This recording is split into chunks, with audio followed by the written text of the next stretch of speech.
11 Maret 1966, Brigadir Jenderal Muhammad Yusuf, Jenderal Amin Mahmud, dan Brigadir Jenderal Basuki Rahmat diberi tugas oleh Soeharto untuk membujuk Presiden Soekarno membuat perintah untuk mengendalikan situasi yang terjadi di Jakarta. Kalian harus menunjuk Presiden Soekarno agar saya bisa mengendalikan kota Jakarta dengan sendiri. Baik, Pak. Dan jangan lupa kalian beritahu kondisi Jakarta saat ini, bahwa saya bisa mengendalikannya dengan singkat. Baik, Pak. Baik, terima kasih.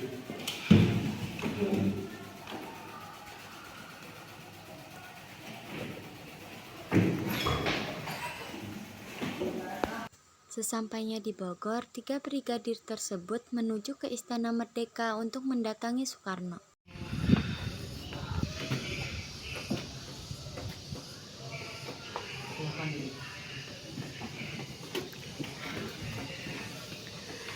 Saat ini kota Jakarta sedang tidak aman. Banyak mahasiswa yang melakukan demonstrasi untuk penumpasan PKI.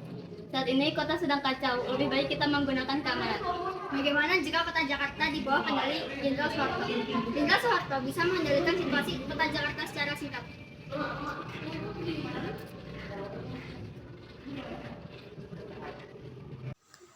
Akhirnya Presiden Soekarno setuju dengan hal tersebut dan dibuatlah surat perintah yang dikenal dengan Surat Perintah 11 Maret yang ditunjukkan kepada Mayor Jenderal Soeharto selaku Panglima tindakan yang diperlukan.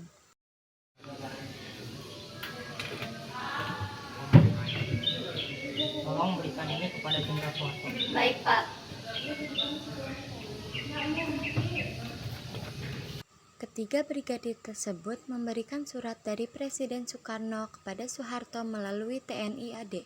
Setelah itu, Mayor Jenderal Soeharto mengendalikan kota Jakarta dari aksi demonstrasi dan Jenderal Soeharto memberi perintah kepada Sucipto untuk membuat konsep pembubaran PKI.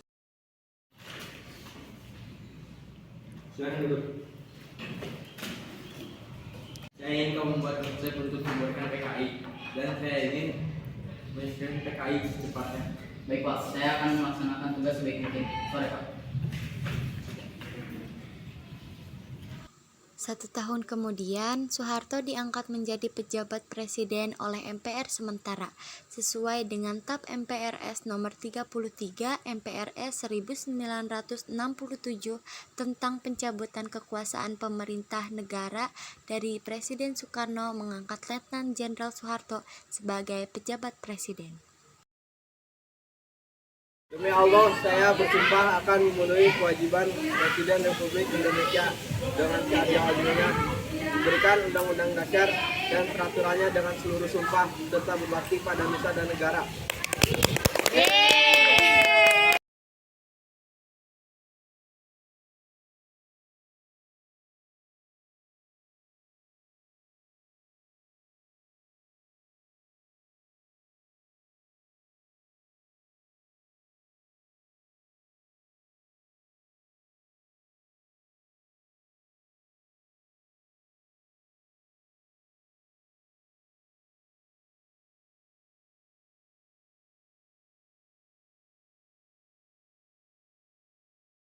Rekan-rekan sekalian, mari kita baca beberapa sejarah yang ada di depan kita.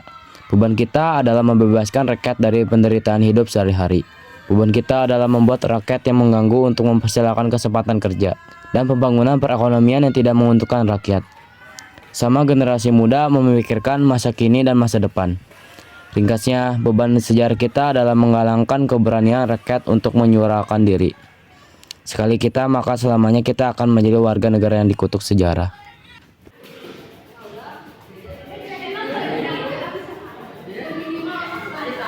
Pak, saya mendapatkan informasi bahwa beberapa mahasiswa melakukan demonstrasi karena datangnya pemerintahan Jepang. Kenapa hal tersebut bisa terjadi? Saya ingin hal itu diselesaikan dengan cepat. Baik, Pak.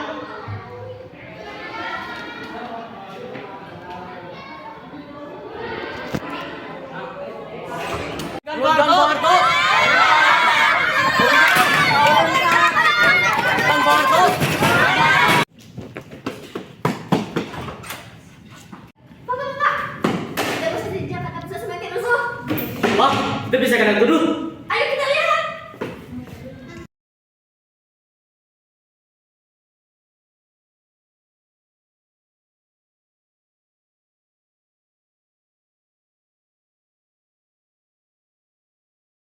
Ada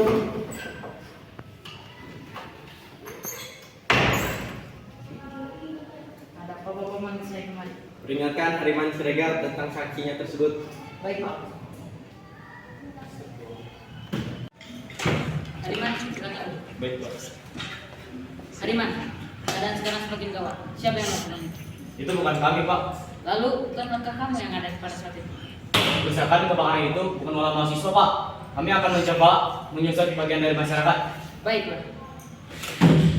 Hariman Siregar diadili dan dipenjara. Perusahaan apa yang terjadi? Permisi yang mulia, mahasiswa yang ingin berdemonstrasi secara damai untuk mengikuti kesejahteraan masyarakat. Hal tersebut dilakukan oleh oknum-oknum yang tidak bertanggung jawab. Terima kasih yang mulia. Bagaimanapun juga, saudara Siregar tetap dihukum. Saudara Hariman Siregar atas dasar kerusuhan pada 11 Januari 1974, hakim memutuskan terdakwa dijatuhi hukuman 6 tahun penjara. Sidang resmi ditutup. Bukan kita!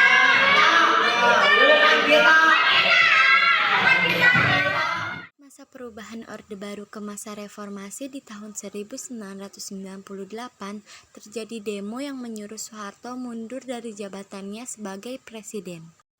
Akhirnya Soeharto mundur dari jabatannya sebagai presiden dan menyerahkan sisa waktu jabatannya kepada B.J. Habibie.